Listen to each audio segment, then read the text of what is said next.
a little stupid to justify the conflict going on behind this story. That gets almost to an extreme, noticeably different point uh, early on in issue number 50. And Batman starts talking about mind controlling these people in order to force them into working together and fighting this alien invasion threat. Meanwhile, Superman, Green Lantern, and the Flash, along with the senior aliens, try and negotiate with the invaders. It does not go well. So they keep trying different things and nothing's really working. Batman's getting more and more frustrated, and he even has Palace Defenses turn on Wonder Woman at one point, threatening her outright. Um, Wonder Woman starts looking into this more and researching the aliens' past. She learns that they started this divergent in pathways in terms of going technology or biology centuries ago out of a need to make a fashion statement basically. Like none of this is some sort of necessity and it's all grown out of like just different trends that emerged over time in these people's history. Meanwhile, a big battle starts out in space, and Batman, meanwhile, or like on the surface of the planet, turns on Wonder Woman outright, revealing that he's been mind controlled by the Empress and has been working with like the advisors of both races to try and install the Empress back in power. Um, they actually pretty much succeed.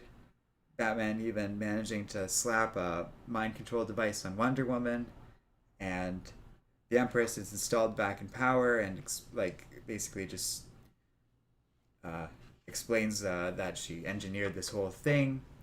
Wonder Woman even gets her in private to admit that she deliberately provoked the invaders into attacking by using the fact that these two sides of this one alien race don't speak to each other, um, along with the quirk of the invaders that they don't really think in the past or present, or future, only in the present.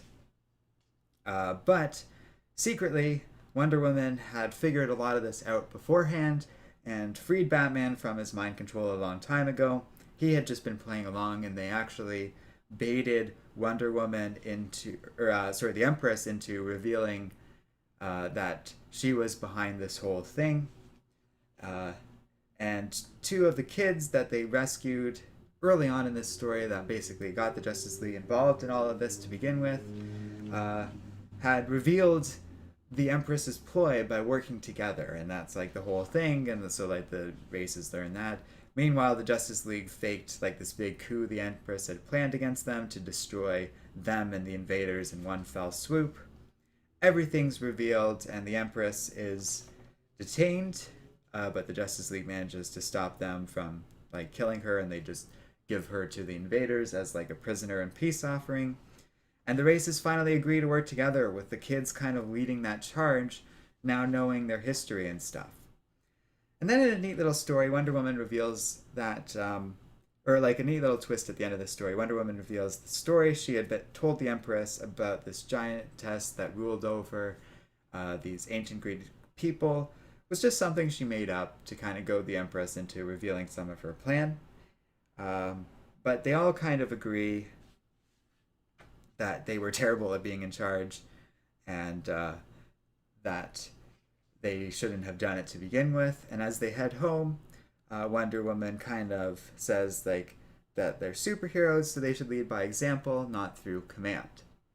And honestly, that closes out like a really great arc and a really good ending to a story that really quite won me over time. I always recommended these books, but I think I was a lot more wishy washy in the first two, talking about how the characters were a little off kilter, just to service a conflict in this story, where, like I said, everyone but Wonder Woman was basically acting a little out of character.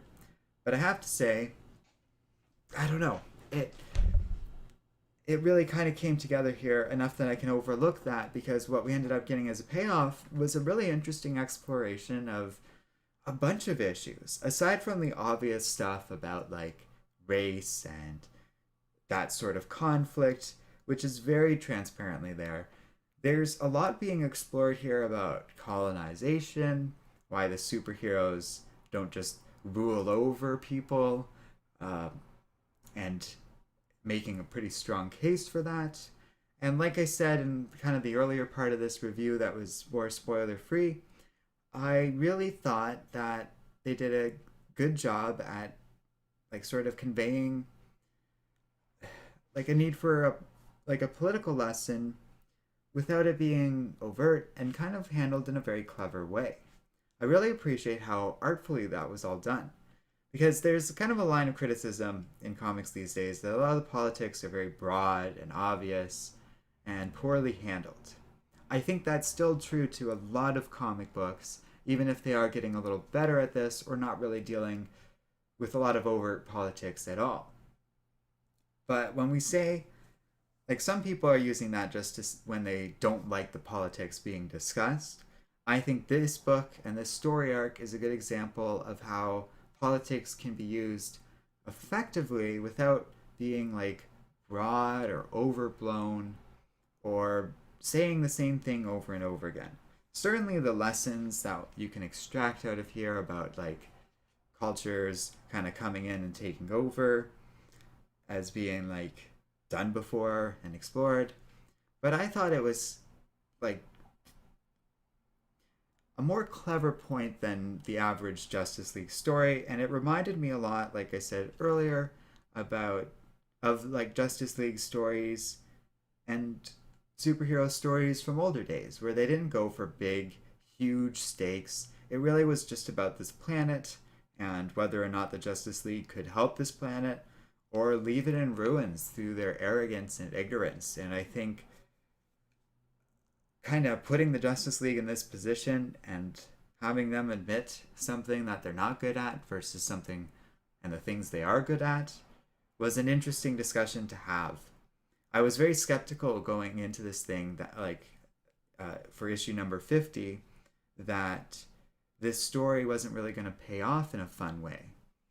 But I have to say, on the whole, it did a pretty good job. Tevia was saying, and thanks for joining us, Tevia.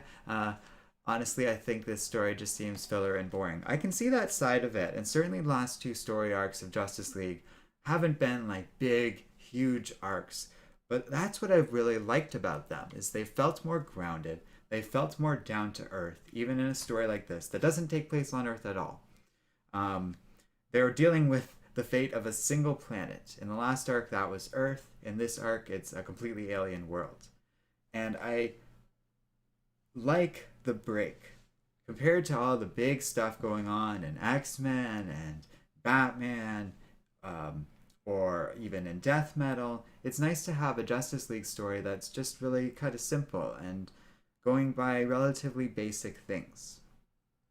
Now, all that being said, I do kind of see people's like understanding. Tevi saying I'm waiting for Justice League to connect to Death Metal.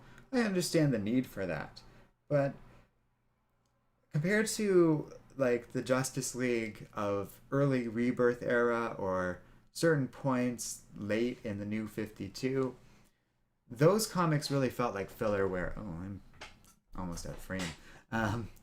Those comics felt like almost filler.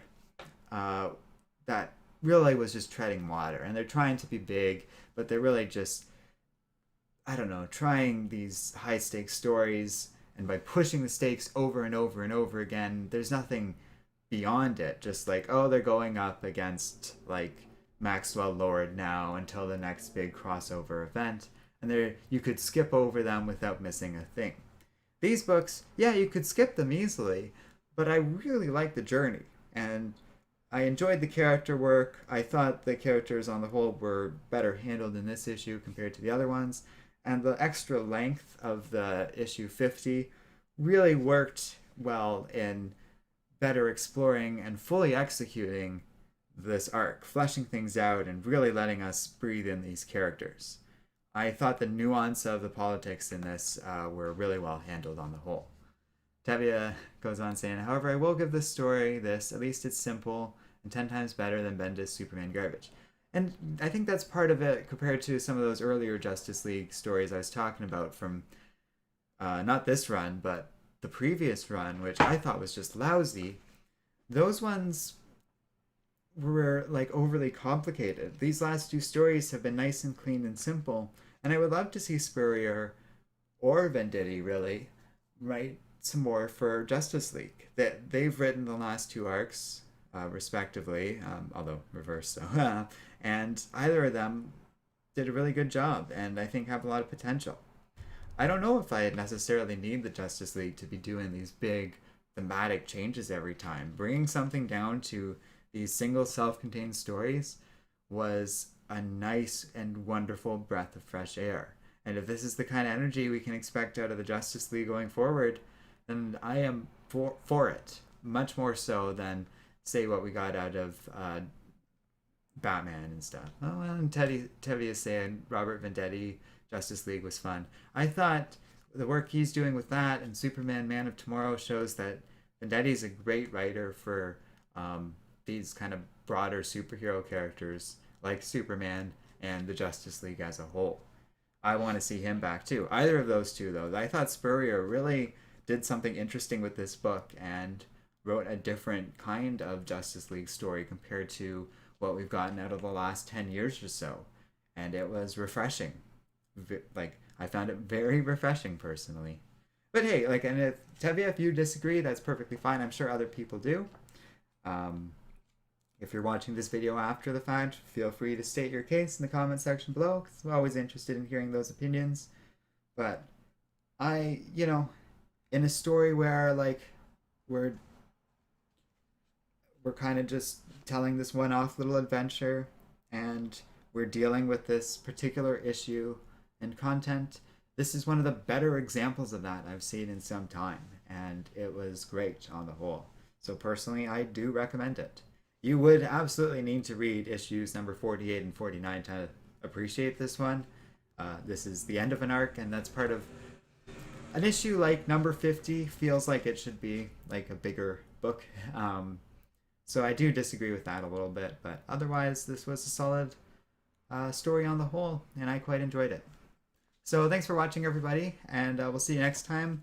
I don't quite know what I have next week, but I definitely got through my pull list a lot faster this week, which is good, so I can focus on some other stuff between now and then. I do know, like, Death Metal's continuing, and I think we're getting another taste of Marauders, X-Force, and we'll see what happens next after that. So thanks again, guys, and we'll see you next time here on Comic Island.